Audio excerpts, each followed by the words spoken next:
über alles hinweg gepflügt. Da denkst du erstmal, was ist hier passiert? Ja, hier ging es los. Ich glaube, das war eins meiner, wahrscheinlich das erste Mannschaftsfoto. Also 2000 ging die Reise los. Wurde ich Mitglied und habe natürlich angefangen in der U12. Das ist natürlich ein cooles Bild. Ich weiß nicht mehr genau, wo das war, aber da war mein Bruder dabei. Ja, dann war praktisch der Werdegang über die Jugend. 2-3, 2-4, 2-5. Du hast dich einfach, sagen wir mal, weiterentwickelt, durch die Mannschaften durchgeboxt. Hier spielen wir gegen Stuttgart, das könnte der Ulle im Tor sogar sein. Also man begegnet sich auch immer wieder mit den anderen Top-Mannschaften in den Leistungszentren. Damals hieß es zwar noch nicht so, aber natürlich waren wir auch eine Top-Jugendmannschaft in Deutschland. Toni Groß.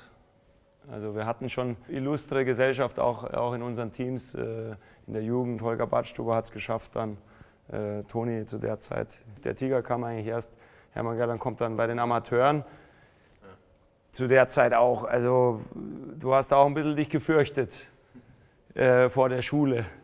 Aber wenn du es durchgeschafft hast, dann hast du es geschätzt. Das müsste im A-Jugend Halbfinale gewesen sein gegen Bremen. Tatsächlich ein tolles Tor. Ein Dribbling, ein Solo, abgeschlossen mit links.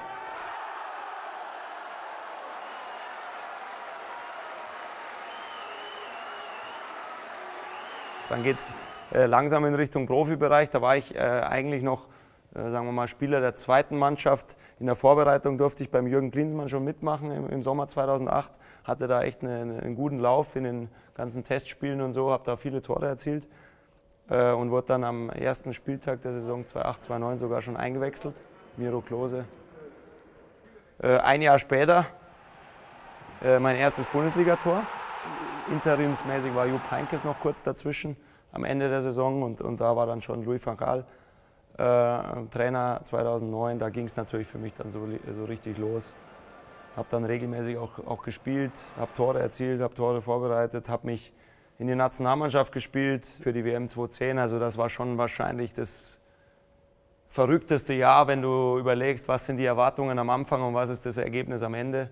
Du gehst als junger Spieler in die Saison, weißt gar nicht, ob du dich überhaupt so ein bisschen in dem Kader halten kannst und am Ende gehst du als Torschützenkönig bei der WM, deutscher Meister, Pokalsieger, Champions League Finalist in deinen Sommerurlaub. Da denkst du erstmal, was ist hier passiert? Und da kommen wir schon eigentlich wahrscheinlich zu meinem Lieblingsbild, obwohl es nicht mit einem Erfolg zu tun hat. Aber dieser Moment, der war krass.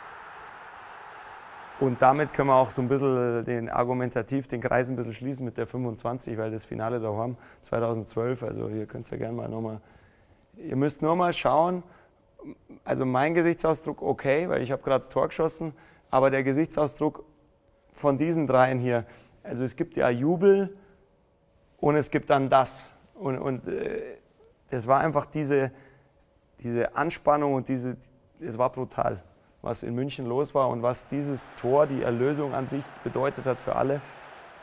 Am Ende wissen wir, wie es ausging, leider, aber dann kommen wir schon zu 2013, da hat es dann geklappt.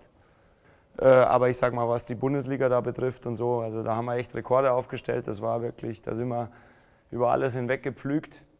Dann kam Pep, natürlich auch wirklich ein ganz besonderer Trainer, der dich als Spieler extrem fordert, aber eben auch extrem nach vorne bringt. Er fordert dich und das, was er anzeigt, das ist auch das, was drin ist. Er fordert dich von der Birne her und bin sehr dankbar, unter ihm da gearbeitet zu haben.